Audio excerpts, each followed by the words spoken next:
స్టేజెస్లో first point ఏంటి? Need recognition లేదా ప్రాబ్లమ్ రికగ్నైజేషన్ కదా. This is the stage of recognition of a need. 1 minute screen. Okay, నా it's okay. Definition ఏంటంటే this is the stage of recognition of a need.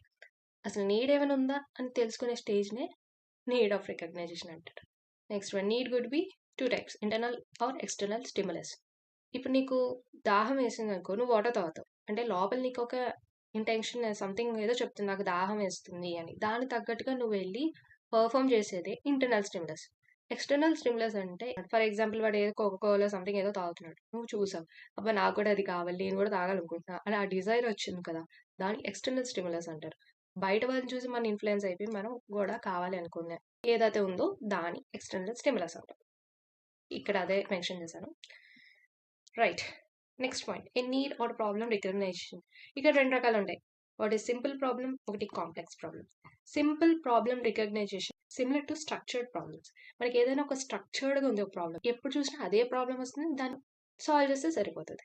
దాన్ని simple problem అంటారు. Where it occurs frequently as a routine and automatically comes without much effort. అంటే ఏంటంటే ఫ్రీక్వెంట్గా ఎప్పుడో వచ్చే ప్రాబ్లమే, మనకు తెలిసింది, ఆటోమేటిక్గా మనం దాన్ని సాల్వ్ చేయొచ్చు, పెద్ద ఎఫర్ట్ తీసుకోకర్లేదు. మనం ఎప్పుడైనా షాప్కి వెళ్ళినప్పుడు బాదం మిల్క్ లాంటివి కానీ లేకపోతే కోకోకోలా, స్ప్రైట్ ఇలాంటివి గ్లాస్ జార్లో ఇస్తారు చూసారా, దాని మీద ఒక క్యాప్ ఉంటుంది, అది తీయటం చాలా కష్టం. ఇలాగా ఏమంటారు, ఫ్లవర్ డిజైన్ లాగా ఉంటుంది చూసారా. ఇప్పుడు ఆ షాప్ కీపర్ ఇండివిజువల్గా ఓపెన్ చేస్తుండేవాడు అనమాట, ఓపెనర్తో. Lots of member will come and take, right. ప్రతి ఒక్కరి దగ్గర ఇండివిజువల్గా ఆ షాప్ కీపర్ తీస్తూ ఉండాలి, ఇక్కడ సేల్స్ ఆపేసి అంటే వాడికి చాలా కష్టం అయిపోయింది. ఇది స్ట్రక్చర్డ్ ప్రాబ్లం, కామన్ ప్రాబ్లం, ఏ షాప్లో అయినా ఎక్కడైనా ఎవరికైనా రావచ్చు. ఒక మిషన్కి డైరెక్ట్గా వాళ్ళు ఒక టూల్ సెటప్ చేస్తారు సో దట్ ఇన్ కేస్ మనం ఆ కోకోకోలా కానీ స్ప్రైట్ కానీ డైరెక్ట్ ఆ పక్కన ఉన్న దాంతో ఓపెన్ చేసేయచ్చు, అంటే సెల్ఫ్గా మనం ఓపెన్ చేసేయచ్చు. అంటే ఇప్పుడు ఏమైంది, ఈ ప్రాబ్లమ్ని చాలా ఈజీగా సాల్వ్ చేసి. నెక్స్ట్ వన్, కాంప్లెక్స్ అంట. కాంప్లెక్స్ ప్రాబ్లమ్ రికగ్నైజేషన్ అనేది అన్‌స్ట్రక్చర్డ్ ప్రాబ్లమ్. ఎప్పుడైనా ఎలా అయినా ఎక్కడి నుంచైనా రావచ్చు, చాలా ఎఫర్ట్ పెట్టాలి, యూనిక్ ప్రాబ్లమ్ అయి ఉండొచ్చు, దీనివల్ల ఎక్కువ ఎఫర్ట్ పెట్టి సాల్వ్ చేయాల్సి వస్తుంది. ఇది ఇన్‌ఫ్రీక్వెంట్లీ అకర్స్, ఫ్రీక్వెంట్‌గా రాదు, అప్పుడప్పుడు రావచ్చు. దీనికి నేను గుర్తుపెట్టుకున్న సినారియో ఏంటంటే, షాపింగ్ మాల్స్కి వెళ్ళినప్పుడు అక్కడ వాళ్ళు బిల్లింగ్ చేస్తారు చూసారు, వాళ్ళు ఒక సాఫ్ట్వేర్ వాడతారు. సో అలాంటి సాఫ్ట్వేర్లో కనుక ఒకవేళ ప్రాబ్లమ్ అరైజ్ అవుతాయి, ప్రాబ్లమ్ వచ్చిందనుకో, అందులోనే వాళ్ళు బిల్లింగ్ కానీ వాళ్ళు ట్రాన్సాక్షన్స్ కానీ ఆల్మోస్ట్ అన్ని డీటెయిల్స్ వాళ్ళు దానిలోనే సేవ్ చేసుకుంటారు. దానిలోనే ప్రాబ్లమ్ వస్తే షట్ డౌన్ చేసేయాలి, టెంపరీగా షట్ డౌన్ చేసేసి వాళ్ళు దాన్ని రిపేర్ చేసి ఆ సాఫ్ట్వేర్ అప్డేట్ చేసుకొని అగైన్ వాళ్ళు ముందుకు తీసుకురావాలి. అంటే ఇది ఇన్ఫ్రీక్వెంట్గా యూనిక్గా వచ్చిన ప్రాబ్లమ్, సడన్గా అక్కర్ అయిన ప్రాబ్లమ్, ఎక్కువ ఎఫర్ట్ పెట్టాల్సి వస్తుంది. So this is the simple problem recognition and this is complex problem. Simple అంటే స్ట్రక్చర్డ్ ప్రాబ్లమ్, కాంప్లెక్స్ అంటే unstructured problem. Simple problem occurs frequently, complex problem unique and will not occurs frequently. Main heading ఏంటంటే when అనమాట. When అంటే ఏంటంటే problem recognition కానీ need recognition కానీ ఏదైతే ఉంటాయో దాని ఒక రిజల్ట్స్ ఎలా ఉంటాయి, ఎప్పుడు ఎలా వస్తుంది, వెన్ ఇట్ కమ్స్. ఓకే, అది చూద్దాం. So first one, actual state changes, దీనే ఏఎస్ టైప్ అంటాం.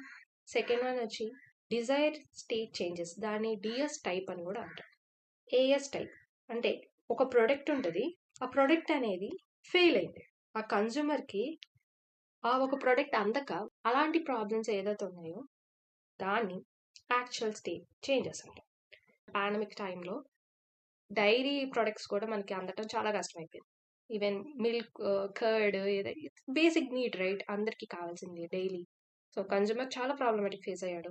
ఏదో ఒక కంపెనీ, సో కంపెనీ వాళ్ళు ఆ మిల్క్ ప్రోడక్ట్ కానీ ఏదైతే అమ్మాలనుకుంటున్నారో ఆ ప్రోడక్ట్ వాళ్ళు లాంచ్ చేయలేకపోయారు ఆన్ ద టైం, అది ఫెయిల్ అయిపోయింది కాబట్టి కన్జ్యూమర్ అనేది షార్టేజ్ ఫేస్ అయ్యాడు. Consumer who react in such situation is called AS type. ఇలాంటి సిచ్యువేషన్లో కన్జ్యూమర్ ఎలా రియాక్ట్ అవుతాడో దాన్ని యాక్చువల్ స్టేట్ చేంజెస్ అంటాం. ఒక consumer like me for example, నేను ఏంటంటే సామ్సంగ్ రిఫ్రిజిరేటర్ అనేది కొనుక్కున్నాను, 2 years వారంటీ వచ్చింది, బట్ సంథింగ్ ఏదో హ్యాపెన్ అయ్యటం వల్ల ప్రాబ్లం అనేది అక్కర్ అయింది అనమాట. నాకేమనిపించిందంటే నేను దీన్ని రీప్లేస్ చేసేద్దాం లేదా రిటర్న్ కొట్టేద్దాం అనుకున్నాను. సడన్గా ఏమైందంటే ఆ మోడల్ ఒక ఎక్స్ట్రా పార్ట్స్ ఏదైతే ఉన్నాయో వాళ్ళు స్టాప్ చేస్తారు ఆ కంపెనీ నుంచి. లేకపోతే ఆ కంపెనీయే బ్యాన్ అయిపోయింది అనుకుందాం. దాన్ని రిటర్న్ కొట్టలేము, దాన్ని యూజ్ చేసుకోలేము. నేను ఎలా రియాక్ట్ అవుతానో దాని actual state type. Second point, desire state changes. దీన్ని డిఎస్ టైప్ అని అంటాం. ఇది imbalance between AS and DS. యాక్చువల్కి డిజైర్కి మధ్యన ఒక ఇంబ్యాలెన్స్ క్రియేట్ అవుతే దాన్ని డిజైర్ స్టేట్ చేంజెస్ అంటాం. Another product seems better and superior to the one that is being currently used. ఇప్పుడు కరెంట్గా యూజ్ చేసిన దాంట్లో ప్రాబ్లం లేదు, కానీ దానికంటే మించి ఫీచర్స్ ఉన్నాయి ఇంకో దాంట్లో అని నేను నా డిజైర్ ప్రకారంగా నేను వెళ్ళి కొనుక్కోవాలనుకుంటున్నాను. అది ఒక రిఫ్రిజిరేటర్ బాగా పనిచేస్తుంది, బట్ కన్జ్యూమర్ అనేవాడు దాని మోడర్న్ ఫీచర్స్ కావాలి, డబల్ డోర్ కావాలి, దానిలో అప్గ్రేడెడ్ వర్షన్స్ కావాలి, స్క్రీన్ టచ్ సంథింగ్ అవుతాయి చూసారా, వైఫై కనెక్ట్ అయ్యి మన మొబైల్స్కి ఇలాగా కావాలి అని చెప్పేసి వెళ్ళాను అనుకున్నాను. దాన్ని టీఎస్ టైప్ అంటాం. Okay, I think you are clear with this. AS టైప్లో ఏంటంటే it's a reactive in nature. Reactive in nature అంటే ఏంటంటే after fridge is purchased suddenly break down happens, then return and replace చేస్తాం చూసారా, reactive in nature. TS type అంటే ఏంటంటే proactive, wants to purchase new models. Already it is working well but you want to purchase a new model, అంతే. Following situations ఎలా ఉంటాయి అంటే, కరెంట్గా ఒక product brand ఉంది, అది బాగా పనిచేయట్లేదు అనుకుందాం, అదొక సిచ్యువేషన్లో. కానీ లేకపోతే కరెంట్గా ప్రొడక్ట్ బ్రాండ్ ఉంది, nearing depletion, another brand seems superior దాన్ కరెంట్ వన్. అంటే ఇప్పుడు మనం వాడుకునే దానికంటే ఇంకో బ్రాండ్ చాలా బాగుంది, సుపీరియర్గా ఉంది, అలా. ఇవి ఫాలోయింగ్ సిచ్యువేషన్స్ అంటే ఈ సిచ్యువేషన్స్లో మనం యాజ్ ఎ కస్టమర్గా ఏఎస్ టైప్ ఆర్ డిఎస్ టైప్లోకి మనం పర్ఫామ్ చేస్తాం.